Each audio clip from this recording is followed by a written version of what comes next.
Hi, welcome to Art Salon. I'm Ellie Shore, and I've been organizing art salons since 2012, which will be 10 years next month. Each art salon features a leading contemporary artist from South Florida, and they share their work and they talk about their art practices.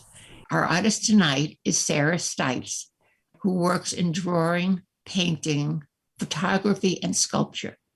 She usually begins with drawing and then she moves to paint using gestural abstraction, cartoonish figuration, surrealism, and expressionism. She'll be telling you lots more about that. I have been seeing her work in exhibitions throughout South Florida and was very impressed with the solo exhibition that I saw at the Art and Culture Center in Hollywood a few years back, where she had combined her paintings with all sorts of found objects and sculptures to make three-dimensional installations. Sara's talk tonight is titled My Process, Nature, and Artifice, and it's my pleasure to introduce her, Sara Stites. Hi, Ellie, and hello, everybody. It is very nice to be here, and it was very interesting to put this together because I had really wanted to just show the most recent work I'm doing, which is going to be at the Orlando Museum. But Ellie encouraged me to round out the view for people who haven't seen my work. And so I'm very excited to start the presentation. And I guess I will start it. This is a picture of a gouache that I did when the COVID time was happening and I was working smaller at home. I'm really used to working much bigger. So here are some pictures of me from the past. I started doing very big watercolors in around 2005 or 2004. So here's a picture of me with one of them, but you can see that's the size I'm usually used to working with. And then I got into putting hair on them using pen. Here's another studio picture when I was at the Art Center, South Florida, also using big figures, but embedding gems into them. Here's another studio shot. These were done, and then I had a very nice show in Paris with them, using different kinds of gems with my figures also, and still working on paper. And this is a very large 15 feet long drawing and oil painting, but still not using the color. And a picture of it in my studio, and you can see there are some sculptures in front of it that I did and was shown at the CMCA in Maine. I stuck it up on the wall and I had to move it all around because it wouldn't fit all across my studio wall. Here's a pretty recent one of me in my studio at the Fountainhead here in Miami, and doing some of the pieces that will be at the Orlando Museum. And I'm working on Yupo paper for all of those. And then finally, a drawing I did for a show, the artist in their studio. So I just included all different things that are part of being in my studio. So that's a little bit of a background for you.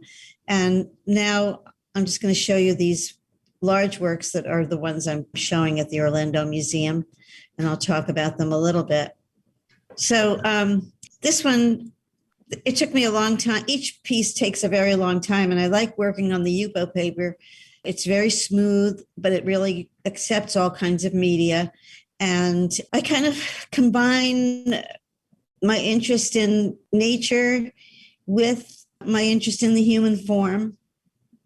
The turquoise blue form is something that comes out of my notebooks, and I try to combine those notebook forms with impromptu painting. And so I'm mixing things that I get from my notebooks. Here, basically, that is the one thing I got from my notebook. And then just working, and I like using the oil paint on the Yupo paper. I can achieve a lot of transparency. I can take it off and put it back on again. And I really love doing it here. So I just try to, somehow I'm showing a moment in time, a feeling, and at the same time, I'm interested in the abstract elements of an interesting painting. So I'm sort of working with those two things, and at some point they come together. But this is a painting that was started a long time ago, and the feet down at the bottom are from a completely different composition. And then I slowly brought it back to this state. Here's this painting that I made. This is also a big one. And I did this just as the COVID thing was happening. So you can see that I'm playing with the hand, the blue hand, and a shape, the green shape that's in the front is something from my notebook. But the blue hand is attached to a whole form that just happened while I was working on the painting. And then I kind of for some reason, I want to add these, like this blue mark, the blue rectangle on the left and the lavender and white one on the right. They just seem to be right. And I think there's a part of my work that has a humor. And I'm kind of playing with you that I'm making a real painting, but at the same time, I'm developing something that is, I'm letting you know that I'm not really completely a serious painting maker. I'm playing with the two different ideas. And the big red form, that's a form that came from a notebook. I work in notebooks with markers, and I knew I wanted to use that. So I probably projected it. I sometimes project and sometimes I just do the drawing without that. So it's kind of a combination, and things are layered. And I'm adding some animals over on the left because I sort of, part of the reason I like to add animals is I think they seem to always have a sort of a quizzical look at whatever I'm trying to express, so that, it adds to the humor and also the idea of nature and that we're all part of nature. So that's what happened there. This one's called Survival of the Artist. And also just right as the COVID thing was happening, and I sort of had this whole painting finished. The little towers on the lower right were straight out of a notebook, and the figure to the left reminds me of almost two figures entangled, maybe making love, and then they're interrupted. And I knew that something else had to come into this composition, and when I threw that log in, it just made the whole composition work for me. So I like to have a feeling of that I'm using things that I know I like. I want to use those forms, and at the same time throwing some stuff in that's scary. And I just let myself do it, and hopefully it works out. So that log is one of those items that I wasn't really sure. Sometimes, it's hard to make myself take chances, but the chances are what really are worth it in the end. This is a little bit earlier piece. When I was starting to really enjoy doing the 7 feet tall ones. And that also has many layers, but the little figure riding the horse is, I think, me. And Baba's aunt is the woman in the middle from the children's books that I read. They had a big influence on me. And then I just threw in some other forms, like the light green lines are sort of a bamboo kind of form. There's a kind of a base of a tree at the bottom of the piece. In the upper right-hand corner, a hammer. So sometimes I do throw in items from my studio, whatever happens to be around. And a lot of the time I try and put some flowers in because I do really love the flowers and the colors. Here's another one from that same series where I was just getting into the really big ones. Later, you'll see some of these forms in my smaller gouaches, but this blue form on the bottom right, that was the one that I had to throw in to make the whole thing work. It all seemed interesting, and this kind of figure up at the top and flowers and, the green across the top form is almost like another piece of bamboo, and maybe there's a bird on top of it. So it's a feeling of being on a certain day in a certain place. But then it just wasn't complete until I added that funny little blue figure that is kind of leaning back and relaxing and doesn't have the colors that are in the rest of it. And that somehow brings the thing together and makes it interesting and lifelike for me. This one I called Carrier, and it was because everybody was talking about carriers. And I have the male figure done thinking about my husband carrying all the things that he carries, all of the stuff he takes care of. And it was a feeling, I guess the red has a feeling of, it's a little bit scary. Why is this figure red? And yet, at the same time, it seems to be everything's going to be okay. And that's how I see this. And this one, Iris, is an earlier piece where I did use it. The figure on the right came right out of a notebook, but there had been another figure underneath it that I only kept the foot from that other figure. And after I kept that, I overlayered it with the one from my notebook. And then that little figure on the left, that's a completely free-form thing that happened as I was standing there one day. And not easily. I think it took me a couple of hours of doing it and redoing it and redoing it, but it came out feeling like a little impish character. And I thought of it as an iris. I think I had started by making a flower, and it ended up having more of a personality. And then the figure is holding a piece of iris too. So I think I was influenced mostly by the color. This one, I was getting more interested in the transparency and the translucence of the paint. And maybe that's why I threw in the paintbrush. But I feel like the little figure is sitting on top of a whole pile of craziness that comes from life. Things are behind it. There's an eye on the right and a bird behind her. And she's just, and then this male figure, which I think that's probably the thing I threw in to make it all work, and kind of brings the composition around. And she's kind of in a state of what is going on here. She doesn't know what's going on. And I think these cartoonish figures that I use are part of my way of bringing humor into the composition. So I'm being very serious, and at the same time, I'm being flippant about the seriousness. Those are the big ones. And now I'm going to show you the small works I did in gouache, which is really a wonderful material. And I found it kind of like working with the oil paint, because you can layer, you can put things on top of each other. Here, there was something about working in the gouache that was freeing for me, because it was small and I knew they could be tossed away. And so here I combined a figure, a bird-like figure, with some abstract forms, and it has a kind of tropical feel to it. Also a little figure.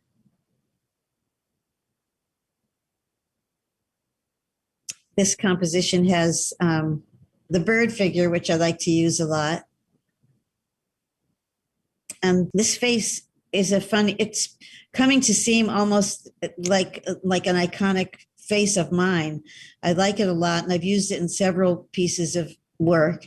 And when I show you the photographs later, you'll see that I used this gouache to make a photo and add things on top of it. Also, the combination of abstraction, the idea of architecture, and then a figure that's kind of a little bit wondering what the hell's going on, I think. And then adding that thing in the front is sort of the final part of the painting that seals it. This one felt like being on the beach to me. And just a figure. The figures definitely came out of the notebook. I didn't make that on the spot. Also, somewhat autobiographical, I would say. These figures, they're observers, and they're also questioning and looking back. There's a lot of looking back, I think, and remembering. Another figure with the crazy form, but I did think of her in almost like a city atmosphere, and I think that's because of the white architectural lines behind her. And here are the bird and the beast again that you saw earlier. in a bigger painting. So there's something about the combination of an observed thing in nature, an abstract form, and the heat of the color that comes together to represent an experience I've had and that I hope resonates with the viewers.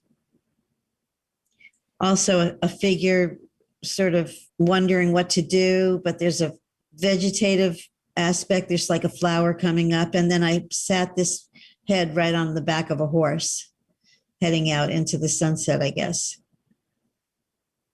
I take pictures every time I leave the studio each day, or sometimes even several times during the day. And I wanted to show you how one piece of a little painting and how that progression happened. So they read from left to right. So the left is the first stage. This is a small painting on linen. And that is what I had after my first day. Then I made the decision that I still like the monkey, but I didn't really like that central bird-like lady figure.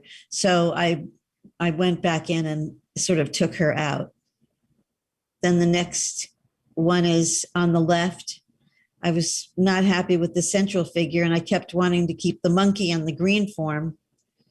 On the right, I thought, well, it looks like a little chick on the left. I wasn't sure if I liked that. So I decided maybe it's more of a flower on the right. Next, on the left, it stayed pretty much. And then on the right, I put it back to being the chick. I thought maybe that's good. Then on the left again, I was keeping it. I was trying to figure out what was going to go on. And on the right, also keeping that monkey. Maybe the monkey would, sometimes the thing you hold on to is the one thing that is never going to let you make a realized piece of artwork. So I hold on to things, but I kind of know if I hold on too long, it's going to destroy it. I won't be able to make a real painting unless I get rid of it. But I did keep it. And on the left, I thought of it more like a little sun.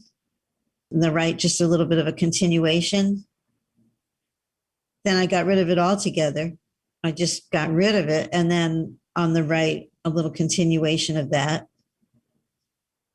And then finally, I went back to that gouache that I showed you earlier. And I took the face from the gouache and laid it in there. And then the last one, and you see the monkey has survived a little bit on the left. But finally, the monkey is just peering through these two green columns. And that was the final painting. But that's just to show you how I go through such craziness to try and resolve what I'm doing. And next, so part of the process for me is that when I finish a series of paintings, I then get out the camera and I start photographing them and placing things in front of them. But then the final product is just a flat photo. And I went back and got some old ones to show you. So when I always am working on a series of drawings. And this was one of my drawings where I drew a bunch of feathers. And there was a figure that, for one reason or another, I didn't want to show the whole figure. So I took that cardboard thing is something I found in the street, but it looks like a face. And I stuck that on top of some foil. And this became the final piece of artwork, this photograph. I also like to give hints that something's going on because these are hard to understand. Sometimes people can't figure out what they're looking at. So I do things to give it away. And here, just showing the shadow of the forms in front of it kind of gives you a hint that something's going on here.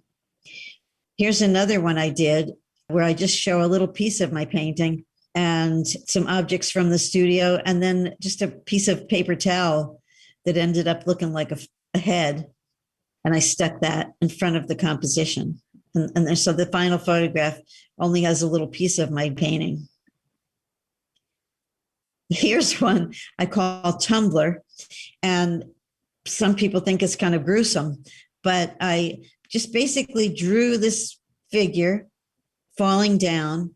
And then I was taking pictures in my kitchen because the light was the best there. And I ended up using knives from the kitchen as a way of really, basically, I see it as working with the composition. It was a way of getting some straight lines, but it does have, knives do have a meaning.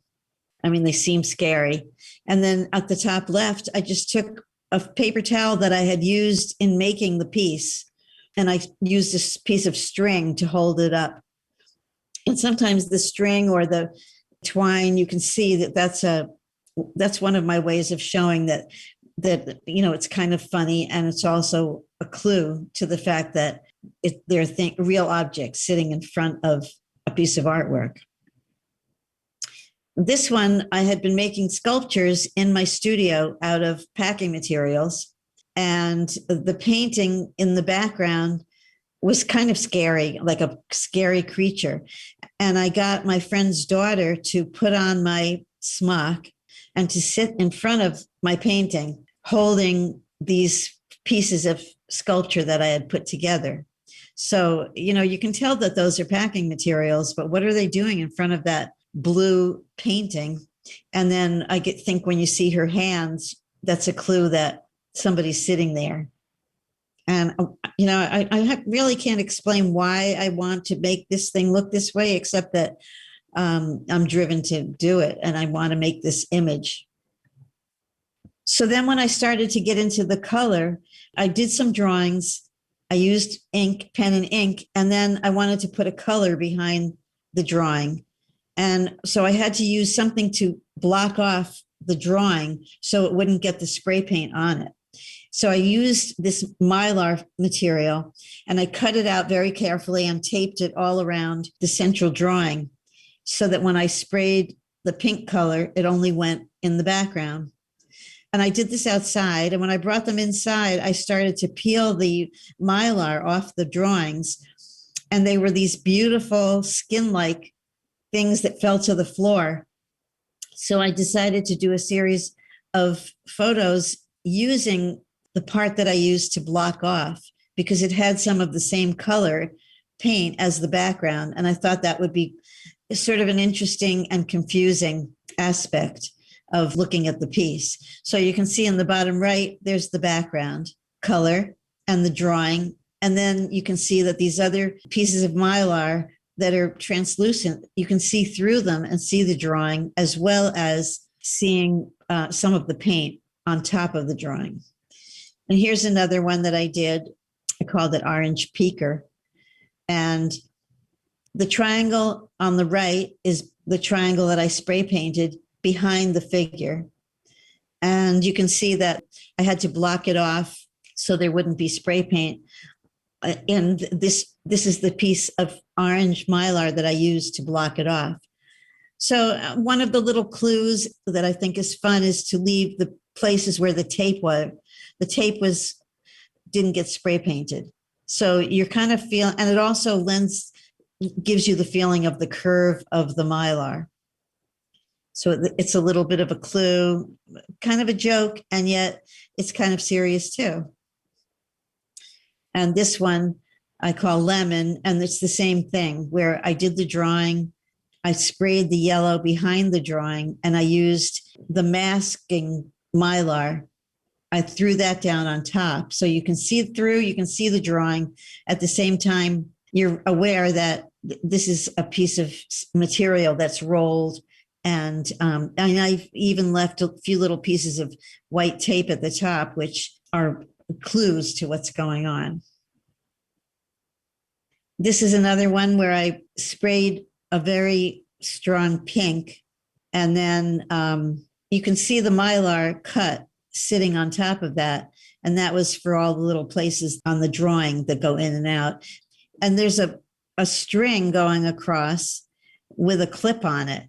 These are some of the little indications, little clues that there's something funny going on. I even threw in some early photo booth pictures of myself and my husband to add a little flavor to it. Now here's the early gouache that I told you about before, I showed you before, but this time I took it into the garden and just sat it among my flowers So this is actually sitting outside in the garden, and these things are planted. It's just a way of, it's an interesting way to make a photograph. You can tell that this is a picture of something in nature, and then it's actually in nature. Here's another one. It's a gouache behind, and then I don't know if you can tell, but there's a pair of sunglasses in this picture. They've got green arms, green things that go around your ears, and then there's red that go around the lenses. And also using a real flower and then a little sculpture that is something that was from my husband's family to give it a little action. Here's another, this gouache, it's kind of like the Mantegna painting where the figure is lying in perspective and the feet are coming towards you. And I used these lantern flowers to on top of some painting that is the same color, but I gave you a lot of clues here that there's something going on. I left the tape, and I used some pink string to create the composition. And here's one that is using that big painting I showed you, Babar's Ant. I just stuck these things right on the painting. So there's a yellow file folder, some yellow tape, and a paintbrush, and some little pink lures. And you can also see some of the green tape. It's just kind of a way of intriguing the eye and pushing something a little further than just being a painting. And this one, this is that face that I used on the painting I showed you the progression of, but I also threw in a cat toy that is full of feathers and the little rod that you hold the cat toy with. And then the clue part is the roll of blue tape at the bottom that you can recognize. And there's a little bit of blue tape and some other things stuck on there, but it takes you a little bit of time to see it. And I think that's one of the one aspect of the work I do is that it takes a while. Even just the paintings, I feel like they are something that takes you a while to look at, and they're not immediately entertaining. And then they require a sort of slow paced look at what's going on there. So that's the end of my presentation. And thank you. Wow, Sarah, that was a wonderful presentation. It was so fascinating to see your process going back over so many years and how it's evolved. I enjoyed it so much, and I'm sure the many other people here tonight did as well. Thank you very, very much. We look forward to seeing your exhibit in Orlando and the one that's coming up in Hollywood Art and Culture. And thank you to everyone who's been here tonight. Good night.